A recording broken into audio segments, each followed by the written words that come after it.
Good morning friends, welcome to option buyer Telugu. ఇవాళ మనమైతే Nifty 50 గురించి అండ్ సెన్సెక్స్ గురించి అయితే తెలుసుకోబోతున్నాం.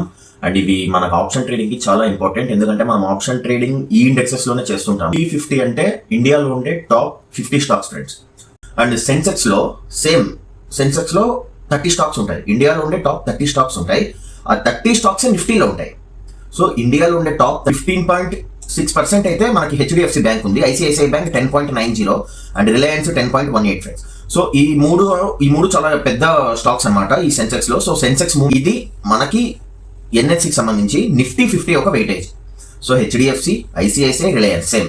సో హెచ్డిఎఫ్సికి 13, ఐసిఐసిఐకి 8%. సో వచ్చే వీడియో అయితే కాదు, మనకి ఆప్షన్ బయింగ్ ఫుల్ కోర్స్ లో ఈ నిఫ్టీ ఒక ఇండెక్స్ గురించి అయితే నేను మెన్షన్ చేశాను. సో ఆ టాపిక్ అయితే ఇప్పుడు జరుగుతుంది ప్రెసెంట్. సో మన ప్లేలిస్ట్ అయితే కింద డిస్క్రిప్షన్ లో ఇచ్చేస్తున్నాను. ఆప్షన్ బయింగ్ ఫుల్ కోర్స్ అయితే నేను ప్లేలిస్ట్ అయితే రెడీ చేశాను. సో వరుసగా ప్రతి ఒక్కటి చూసేస్తే మీరు ఆప్షన్ ట్రేడింగ్ అయితే చేయొచ్చు. కొంత మీకు బాగా మంచి నాలెడ్జ్ అయితే ఇవ్వగలను. See you friends, next video.